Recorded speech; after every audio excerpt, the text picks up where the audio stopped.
Hi, everyone, and welcome back to the Manage Her, the podcast where we turn the invisible work of women into powerful, intentional leadership. I'm your host, Aimee Rickabus, author of The Manage Her, entrepreneur, and mama of six. Today's guest is someone I've known for years. We actually went to high school together, and I couldn't be more excited to share her story with you. Lindsay Smith is the owner and executive chef of Nirvana by Chef Lindsay, a Laguna Beach landmark known for its seed oil-free, non-GMO, farm-to-fork, wine country cuisine. For the past 19 years, Lindsay has built not just a restaurant, but a community. Through seasons of change, rebranding, and reinvention, she's weathered the storms that come with entrepreneurship and motherhood, all while serving up warmth, connection, and creativity to her customers and her city. Lindsay is also the host of a monthly ladies' dinner series at Nirvana, a sold-out gathering of about 50 women that has become a heartbeat of community and conversation in Laguna Beach. As a single mom of two sons, she brings heart, grit, and grace to everything she does, balancing life, family, and business with authenticity and purpose. Today, we're talking about what it really takes to build something that lasts, the highs and lows of restaurant life, the courage to reimagine your dream, and how food can bring people together. Hi, Lindsay. How are you, honey? I'm so glad you're here today. It's so finally got you on the show. I know, we took a little while to We get did. 2 moms together to get this on. Two busy moms. Yes, Yes, yes, for sure. exactly. So thank you so much Of for course. taking time out of your busy Saturday to come in and be here with me and share your story with us. So I wanted to start with your origin story. You've been running Nirvana for 19 years, which is Mhm. an incredibly long time in the restaurant industry. Can you take us back to the beginning? What inspired you to open it? And what did those early days look like for you? So I started my culinary career early. My Mm. first job was at 15. I worked at Renaissance Cafe in Laguna Beach, and I just loved it. And I started as a barista, and then I ended up doing desserts, and then I ended up at Expo, and then that swung me into going to Northern California and living with my aunt and uncle. I worked in a coffee shop, and then I went to New Mexico. I started Ayurvedic medicine. Then I went to Hawaii, and my mom had an Ayurvedic retreat there, and I worked in a little place called Postcards in the North Shore of Kauai. And then I came back, and it was like the holidays, and I just was fumbling, not sure exactly at 19 what to do with life. And I decided not to do Ayurvedic medicine like my mom. And I started culinary school. And I was 19, and I went to Orange Coast College. And it was just something that worked. And everything I did, I just was enthralled by, and I wanted to do more. And so I started working for a bunch of caterers in Orange County and in LA, Fox Studios, Universal Studios, Cienega Catering, Pascal Olhatz and Creme de la Creme and Sherman Gardens. And I just loved it. And so the more I did, the more I wanted to do more. And I got great friendships. One of my great friends worked for Pascal in his restaurant and doing catering, and he was shorthanded. So it was an opening for me. And so I started working for him. I worked for about a year and a half, and then I got a job while at Orange Coast at the Ritz-Carlton, and I did both of them for about 6 months. So I did pastry at the Ritz at 6 in the morning, and Wow. then I'd get off, have a little break, and then go to Pascal's at night. And I did that for about 6 months concurrent, and then I ended up quitting to continue at the Ritz, which is where I met my, at that time, now ex-husband. I just loved it, and I just everywhere I could, I found areas that I could learn more. And so I was running a program there. I was doing private chef work, and this was in like 2000 and I think 2. And I ended up stopping at the Ritz after in 2004, I believe, to start doing my private catering. Then I got a job for Z Pizza as their private or as their corporate chef, Wow. developing their whole program for all the franchisees across the country because they'd sold like 200 franchise locations, and we had to standardize everything, recipes and Ooh. all of the purchasing, and get a big purveyor that could do national distribution. And so that was a really interesting job because it took me in different directions, but then it became babysitting. And Yes. the babysitting kind of was wearing and taxing. I learned a lot outside of the realm that I already had learned. After that, Luis and I, my husband at the time, I was like, "What do you want to be doing? Because I think I'm kind of getting done here. Mhm. And I would really like to see about doing something independently, not just as a private chef, but maybe like doing something else." And I catered a lot and we did well. And so I'm very big about manifesting. I know you know that. And Yes. so I got really clear about what that looked like for me. And so it was February. We'd just been to the Fancy Food Show in San Francisco. And I came back and kind of in March envisioned this whole thing and just was very intentional. What I wanted it to look like, how big I wanted it to be, how close to home I wanted it to be, and what the food was going to be. We even developed a little menu for it.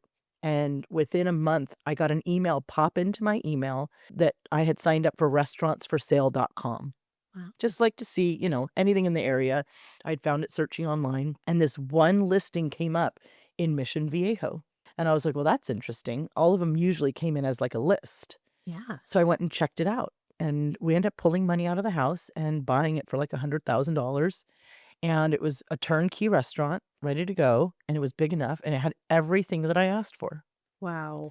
And so we started there, and then a year and a half went by, and I'd gotten on the cover of a few magazines. AAA had done a big feature on us in Westways, and I was one of the top 10 chefs under 40, and I was 26 years old. Kind of a big deal. And at the time, I was like one of the only female chefs, too, that were really in the market. Zav was there, but, there was not a lot of us. Yeah. And I got a lot of notoriety quickly. Yeah. So one day, this cook came in the restaurant, and he was looking for a job.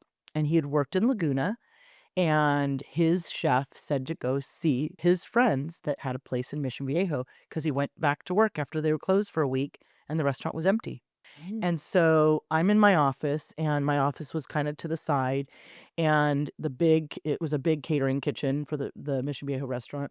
And he's like, yeah, it was in Laguna. And I hear Laguna, and I like pop my desk chair and wheels out of the office, and I'm like, where was this? And so I call my broker, and I'm like, Dan, we need to go look at this place. And it was the restaurant that we're in right now for Laguna. Wow. And so when we went and looked, I found out that week that I was pregnant with Diego.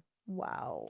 And so we're trying to negotiate all this while just finding out I'm pregnant with my first son. Yes. And I'm thinking, okay, well, this is interesting. God really supports a lot, because we had said we wanted a baby. And then we had this conversation of it's kind of like we're getting ready to grow again. And they both kind of happened simultaneously. And I'm like, well, we can't say no to either of these things. Yes. So we're just going to have to figure this problem out when we get there. Yes. And so we just went for it.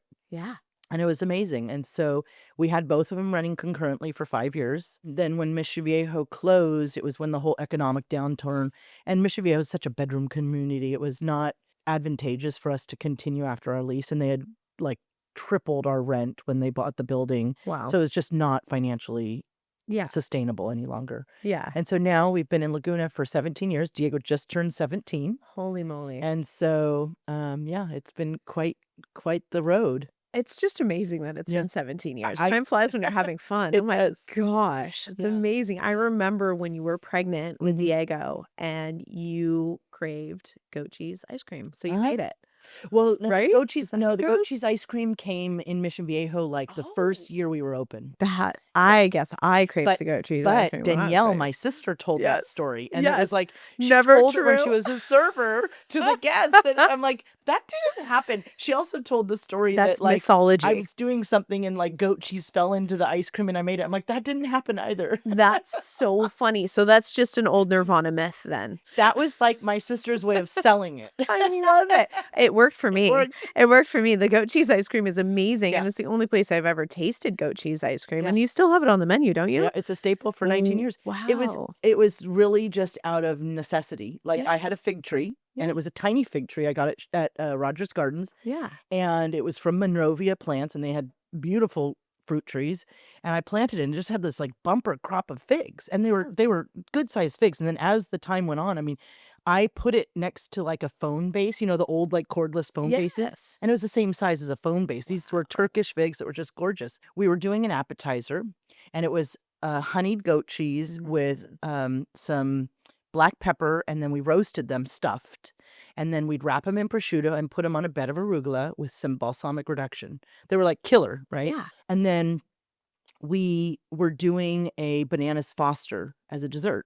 Yeah. And so I thought, okay, we have all these figs. What am I going to do with all these figs? And so I thought, well, what if we did figs instead of the bananas? And what if we did Grand Marnier instead of the rum? What would that look like? Mm-hmm. And so we did. And then the vanilla ice cream was like, okay, well, it's okay, but it's kind of flat. And then I was like, well, what about if we did something and like whipped goat cheese into the vanilla custard instead? And we tried that, and it was like so killer, right? But then the honey that we put to sweeten it was gritty. So I was like, okay, we got to change that. Mhm. So we did maple syrup instead, and it just stuck. Wow. And so we've been doing it that way ever since. Wow. And so we do apricots are amazing on it. Strawberries are great on it. Pineapple's okay. I'm not a fan of it, but that's what we started with, knowing that we could do things other than figs. Was a regular client saying, "Well, you don't have figs. Can you do another fruit and just do it the same way?" But Yum. That sounds I could go for some right yeah, now, yeah, actually. I love it. And that's the creativity. I mean, literally yeah, talk about like farm to table. You're yeah, like literally growing the figs in your backyard yep, that are inspiring your food. That's yeah. pretty amazing. And you didn't see that as much back then. No, I feel like the whole farm to table thing wasn't even around yet in 2004, 5, right. 6. It's been definitely a like our family, that's how we were raised. Yeah. Our family, my mother was one of the founding people with the co-op in the canyon. We got mountain people. We divided it between everybody. Everybody put their order down. And my mom and dad, that's how we lived. Yeah. And we grew up, which they'd never owned a microwave. We always ate organically. And so now the fad is not a fad anymore. And we're not the weird kids that have like the metal stainless steel boxes at school with like, steamed tofu and Brags and like I don't even yeah, we were the weird kids with food, but it was healthy food and we were raised that way, and so that our palates are a little different, Yes. right? And our whole family cooks, and so we all have that way of, like, being creative, and when we'd come home from school, it'd be like, "What are we gonna eat?" And we all had to cook, like, if we wanted popcorn, it's not like throw it in the microwave, like, we had to get Yeah. the air popper out, we had to heat up the ghee, then we had, brewer's yeast and spike, Yum. and so, like, now people are like, "Oh my god, that's amazing," but that was, like, our everyday, and we're like, "Yeah, we don't have cool popcorn that's in the microwave," you know? Yeah. That was our thing that we didn't have, or, like, people are getting hot dogs, and we're thinking, "Oh, we're so deprived," you know? Mhm. But now we look back and we're like, we're kinda glad because we were raised in a way that now what we eat has always been what's been good for us, Yeah, and so absolutely. Yeah, you guys have a different relationship with food, and for food was sure. always a creative outlet for you guys because Yeah, cooking was just the way that you ate. and we If you it wanted to was eat, you always the cooked. time we got brought together. Yes. Right, and I think that's what's always connected me with food is the memories that we created with them. Yeah. We're sitting around the table making spanakopita, and we're all dipping it in butter and eating it, right? Oh. As we're folding them, or we're shucking corn, or we're doing peas that are English peas out of the shell, and those memories stuck with me Yeah. because it was when we were all together, Yeah. and there was no conflict, we weren't proving anything, we were just cooking, Yeah. and Just nothing else seemed to, like, be in our space. yeah. So, yeah. Such a sacred space Mhm. for space and time for families to be in Yeah, when they're just in the kitchen together. I know. I think of the special times when my mom comes, she always cooks yeah, with the kids. Every single one of them, I have pictures yeah. of my mom in the kitchen with the kids. And it's such a sweet time. And you're right. It does instill like now they want to cook, Yeah, and because you're they on have this. pause. Yeah. Life goes on pause for a moment, Yes, it even does. just for a moment. Mhm. And during COVID, we saw that a lot. Like, we were providing food for people, and they were cooking at home. We weren't cooking, Mm. we were giving them raw product, and they were cooking at home. And we were seeing people inspired by actually coming together again Yeah. and spending time in the kitchen, and what did that look like? And I think even as a restaurateur, we have seen that trend keep, that people do spend more time at home now. Mhm. They do cook more at home. The Yes. dining isn't as prolific as it used to be dining, Yeah. or there are more boxes and subscriptions people get to be able to make it easier and faster, but they're doing it at home. Right. So there's been like this big changeover from that.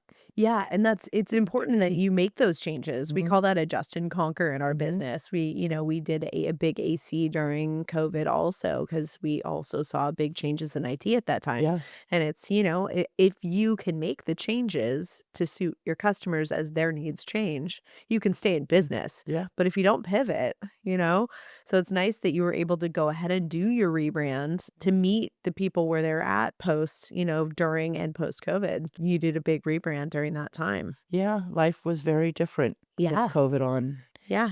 divorce and relationships, and I started doing woodwork out of, a relationship that I had, and I just got to be creative, and I got to have the freedom Mhm. to design it the way I needed it, which I never felt the freedom to do in my business. Wow. It's like COVID gave me the excuse Mhm. to choose differently, Yeah. and I really embraced that part, right? Because I finally said, okay, this is time that I get to choose. This is the way I need to do it. This is the where my family needs to operate like this if I'm going to continue doing it. Yes. At first, we were only open like 4 days a week. Yeah. And it was like, that's what worked because I was trying to figure out life as a single mom. Yeah. And how did that look? And how could I be there? And how could I have childcare all the time where a restaurant is not predictable? Yes. And so I had the kids on the days I was off. Yes. And I didn't have to worry about childcare on the days that I had them. And so I had to kind of shift things around, and we started doing events more and focusing towards that. Like right now, most of the focus that we have on a day-to-day is about our relationships with clients with events. Yes. And they're long-standing. Like the Laguna Playhouse, we have a contract for the year. We're starting to work with UCI Health and UCI Mind and Rivian and the museum, the call that I was on right before we started. And Yes. so like we're doing things that are more predictable for income, more love that. predictable for what we can give, more predictable for the community and what we can do as outreach. And it gives us an ability to have security Yeah. where the restaurant is just gravy. Yeah. Right? Yes. We're there, but it's gravy. It's Yeah. not what makes us successful. Yeah. And so if it's not busy one day, it's not what we need to have happen. So we've spent time and money, and we're still at that infrastructure where we're not there yet, but we've spent that time this last year in our rebrand to build that directionality so we can be more sustainable for the future. Yeah. So It's so fun. As we come into middle age, we come to a place of confidence where we can come to a place of reinvention of ourselves and our businesses. And I think we can, at that point, there's like a maturity level and a knowledge base in our, fields that we can do it better than we did it in the first iteration. yeah. You know? When how far do we want to work? Exactly. Like Exactly. before I was the workhorse. Yes. I was the operator, not the owner. Right. Yes. And now I've been able to hire staff that supports me and let go enough of what I thought was perfection Yes. was really control. Yes. And the control didn't allow me the autonomy to do the other things that I needed Yeah. because then I never had the time. Yes. And now it's like, oh, okay, here's a contract. Mm-hmm. You know what to do. Yeah. Do. Do. And sometimes I come in and I'm on fire and I'm like, why have I been off and this is what it is? But I have a lot more confidence in them to figure it out Yeah. or to teach them how to do it differently if it's Yes. not done right Yes. than before. Yes. It gives me the support that I need to do things outside of the restaurant. Yeah. Yeah. And When that's really important. I was just talking to Scout about this, how, companies, when we first start them, they're like newborn babies and they need us like 24/7. 24/7. But the idea is to raise our companies almost like we raise our children to Right. be more independent, to have systems and operating procedures that we can then step back and work on the business and not so much in In the it. business. Yeah, Yeah. absolutely. And as you get older, you're a little more tired. Yeah, I mean, Honestly. menopause kicked my butt. I mean, Yes. I'm not fully in it yet, but like we're a family of perimenopause is very early. Like my aunt was Yes. like 38, my mom was 42, Yeah. I was 42. Yeah. Like it's just gotten us early. Yeah. And it is amazing the effect. I know you're not there yet, but the effect Almost. is just like, whoa, where did my memory go? Why am I not sleeping well? My weight, I didn't change anything. And what happened? Yeah, totally. No, I mean, this is a conversation that I was having with my girlfriends this week. Actually, we were talking about how women never really talk about menopause. Oh, it's such a big thing. And how much it really impacts your life as you're going through it, and the fact that we're really not prepared for it. It's I think when you're a little kid, people prepare you to go through puberty. Yeah. But like you're not as prepared Yeah. to go through what I like to call cougar puberty. Yeah. As as you go through menopause, it's like you're not as prepared for Right. this. Nobody talks about No. it. Yeah. And it's such a thing because it's like your sex drive and everything. Like Yeah. it's not a bad thing. It's actually like I think in your 40s your sex drive increases. It does actually. And I'm like, Statistically, it does. Yeah. okay, well, Yeah. this is a great time of life, especially Yes. being single. But it's like, how do you Yes. deal with this? And then how do you have that conversation? And do you feel insecure about even relationships and going into that? Right. Yeah. And so it's a very interesting thing. So through the ladies groups and through all these other things, like Yes. we talk about that all the time. I Like love it's a that. safe space for us to just be and have all these women together. And it's just amazing how the evolution happens in what Yes. we do. Yes. Right. in what our priorities are and how we look at things and the calm in the storm, right? Yes. And I think that's something that's really happened for me. I am so much calmer in my storms Yes. and I reset so much quicker, and the resilience factor has gotten more defined for me Yes. because it was always there, Yes. but it was almost like it was in chaos. Yes. And now I can look at it at a different angle. I'm like, okay, well, that happened. Okay, well, tomorrow's going to be a new day. Yeah. And my reset's real quick. Yeah. And I think that has come just from all the things in life Yeah. that have happened. Well, I was just writing a chapter in my new book, and Mhm. it's about how your self-identity actually is tied to your resilience. Mhm. And as you become a middle-aged, woman. a mature woman, you do know who you Yeah. are. And in that knowing of oneself Yeah. comes Yeah, resilience. absolutely. Yeah. And we think that all these changes happen in our 60s, No, and they really they don't. really don't. No, they really start Yeah. in your 40s. Yeah, absolutely. You really come into yourself in your Mhm. 40s. But I think the best thing about being in your 40s is that you come into who you are, Yeah. but you've really got like this like 25-year span where you can focus on your Yeah. legacy and your impact, Yeah. and you have the energy still to do all the cool shit Yeah. that you've always wanted to do, Yeah. but now you have a little bit of money and a Yep. lot of experience and you can make things happen. Yeah. It's fun. Well, and what relationships did you build during that time? And I think Yes. that's been my success is Yeah. my relationships. Yeah. Because my relationships were the things that I always, even if I wasn't always present, Yeah. they were always in that moment important, right? Yes. And no matter the distance of time, it was like nothing ever happened.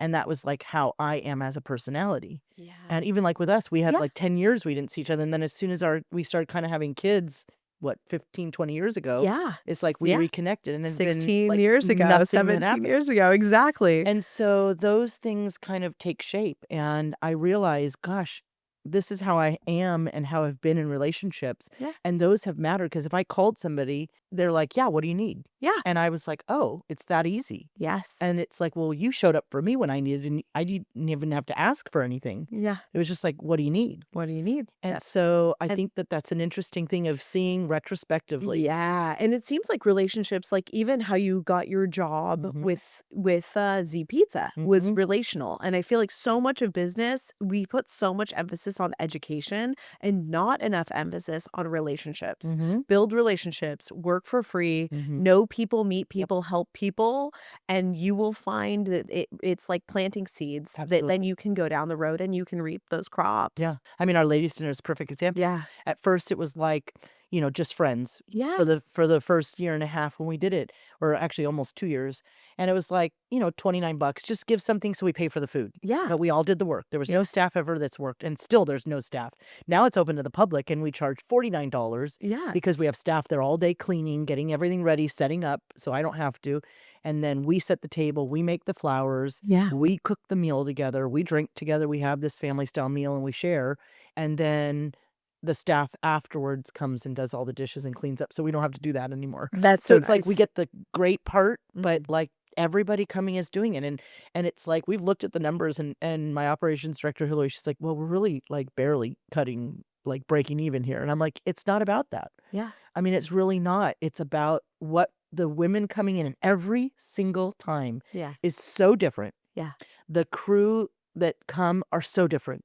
I mean, there's from 18 years old, I think has been the youngest, and I think 82 has been the oldest. Wow. So it's this intergenerational sharing that's just so impactful, Yes. and it fills my soul. I mean, Yes. I think every time I say, I think I do this more for me than I do for you guys. Yes. The benefit is that you guys get to benefit. Yes. And other than that, I do it for me. And I think And I need it. that's the coolest work. I think Yeah. the work that we do for ourselves, Absolutely. it's like when you're in it and you're like, I'm doing this because this brings me like great fulfillment Yeah. and joy. Yeah. Then you're in your realm of genius and Yeah. you're doing the right thing and you're Yeah. going to be successful in it. I love it. Absolutely. Yeah. Absolutely. Yeah. Yeah, this last one. Do you know Michelle McCormick? She's a Oh, therapist in town. I think I've definitely seen her name Okay. before. Well, she's great. And the last time that we had the ladies' dinner, she was talking about things, and she's been to many, many, many of them from the beginning to now. Yeah.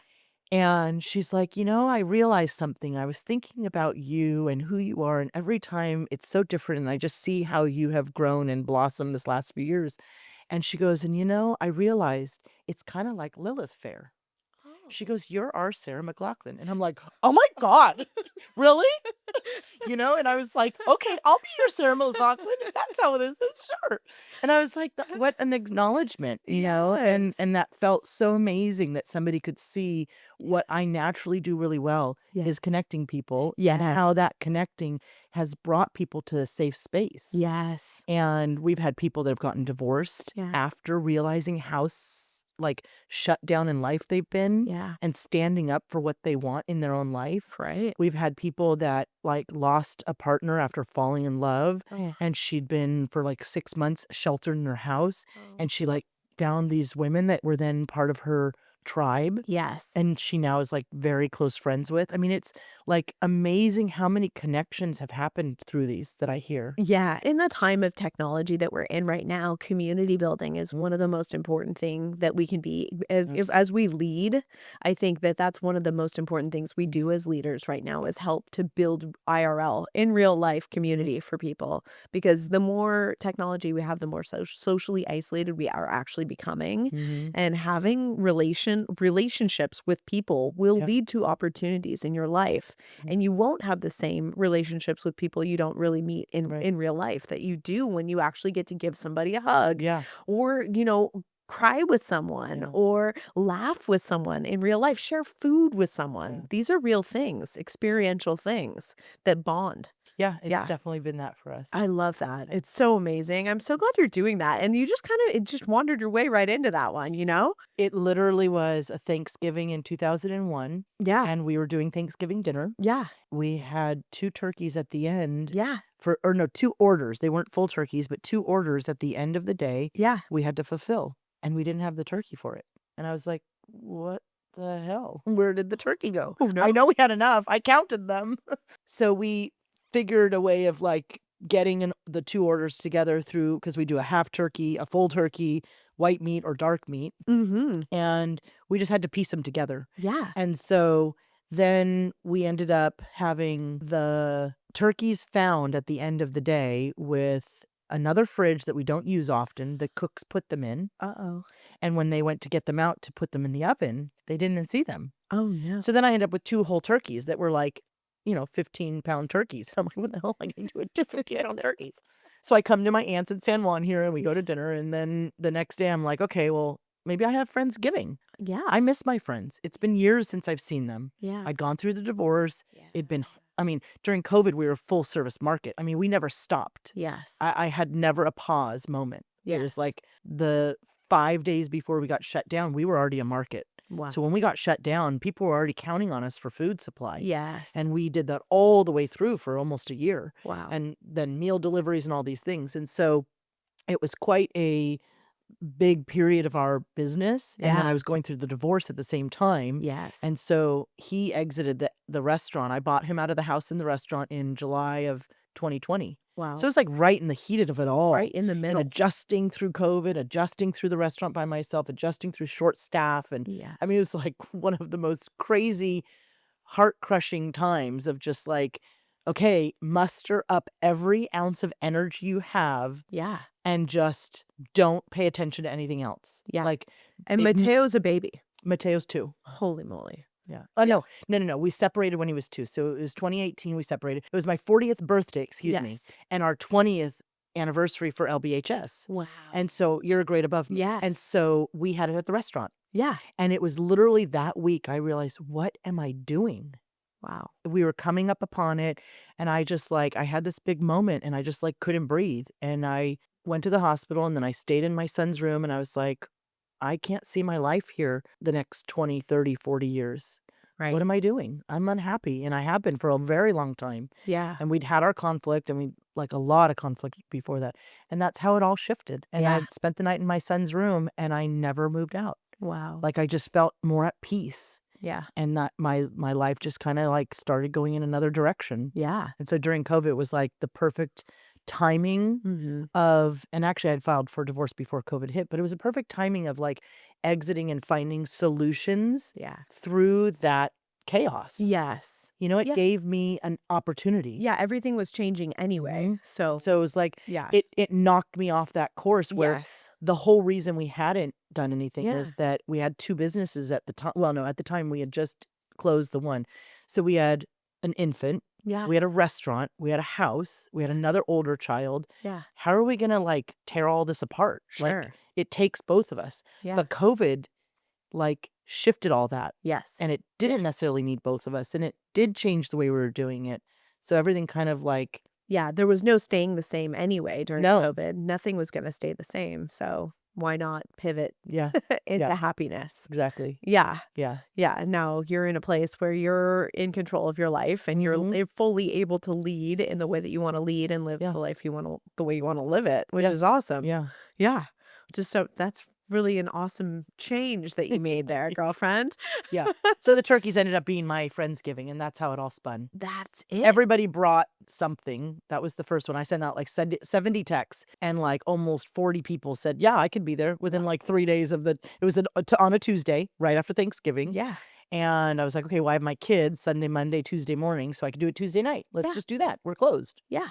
So that was our Friendsgiving. So that's why it's always on a Tuesday. And that was the We beginning of we it. never miss a Friendsgiving Yes. the Tuesday after Thanksgiving Yes. for the last 3 years. Then I was like, "Well, I'm a little controlling, so I don't think everybody can bring the food anymore," because it was, like, very not cohesive. And so, "Let me do the food. Yeah. Everybody just donate some money Yeah. towards the cost, Yes. and, we'll just do it." Yeah. And we didn't do the flowers before. It was very, like, just friends and people I Yes. knew, writers, photographers, anybody in the industry, kids' moms that I had met, people like you who I've grown up with, Yeah. parents of people that I grew up with. Yes. And that's who it was that were making up it for the first 2 years. That's so Then fun. people would come in going, "How do I get an invitation to this thing I keep hearing about and seeing people's posts that I know on?" Right? And I'm like, "Oh, well, it's kinda like people I know. It's not really open to the public, but let me see if we can, like, invite somebody that maybe." And so sometimes I would, like, have a client that I was a little closer to, like, "Okay, well, yeah, you can join us." Sure. And then it was like, "Well, why don't we open up?" The whole point of this is to be about surrounding women all together. Yeah. And there are people I don't know too that would be great to be able to connect with. Yes. And so now we've had people from all different areas find us. I mean, 2 or 3 times ago, there was this whole group from, like, Fullerton and Placentia, and it was Neat. yeah, so it's really I'd cool. love to have the manager Oh, yeah, that'd be dinner really where cool. we could maybe bring some of our people in. It would That'd be be so so cool. fun. Yeah, my staff Yeah. joined. So Yeah. all my female staff Yeah. that are able to, they're Yeah. part of it. Instead of being a worker, Yeah. they help because they know what Yes. everything is, but they're joining as a part of it because it's so important for them to see and be in what I'm trying to create, Yes. and it inspires them to do.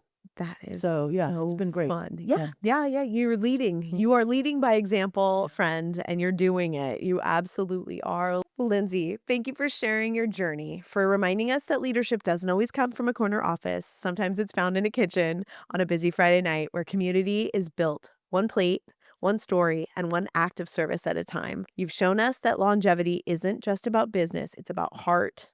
And the true secret to success is showing up, even when it's hard, and keeping your doors and your heart open.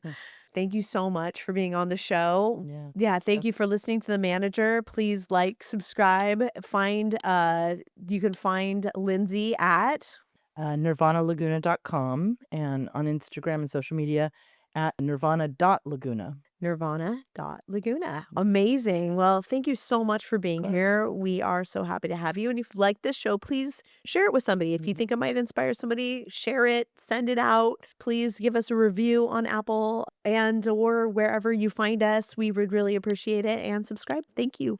Thank you Bye, so guys. much. Thank you.